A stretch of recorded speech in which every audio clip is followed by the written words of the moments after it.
Bienvenue sur notre chaîne. Aujourd'hui, je vais vous montrer comment passer d'un clavier QWERTZ à un clavier QWERTY sur le MacBook Neo de 2026.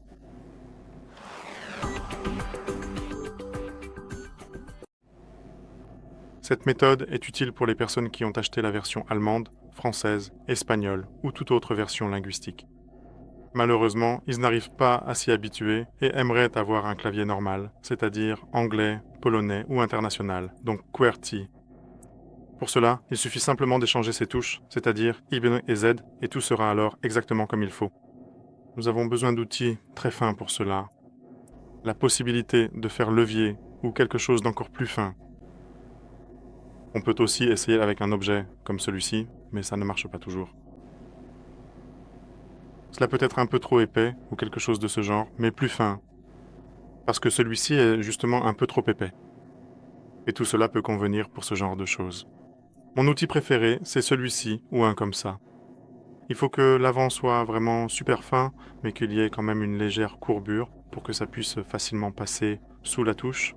On commence par soulever la touche par le bas, jamais par un autre côté, car les attaches coulissantes sont en haut et celles du bas sont à clipser. Donc on soulève d'abord délicatement par le bas, on pousse doucement vers le haut jusqu'à ce que ça se détache.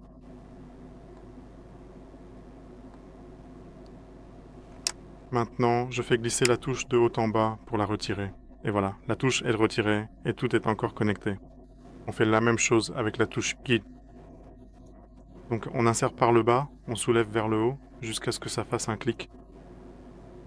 Il faut essayer d'un côté puis de l'autre, selon la touche, parfois ça marche mieux, de ce côté, parfois de l'autre, mais toujours par le bas, et délicatement, un petit clic. On pousse vers le bas et la touche se détache. Les touches sont retirées, il suffit simplement de les échanger de place. Donc on met de côté le petit morceau de plastique, on n'a plus besoin de rien d'autre. On remet la touche ici, c'est-à-dire qu'on insère d'abord la partie supérieure, on appuie, on la maintient enfoncée avec un doigt, puis on pousse avec un autre doigt pour qu'elle s'enclenche complètement sur le cadre. Une fois qu'elle est sur le cadre, j'appuie sur la touche par le bas, ça fait un clic, c'est installé et ça fonctionne correctement. On fait la même chose avec la touche Ege. On l'insère.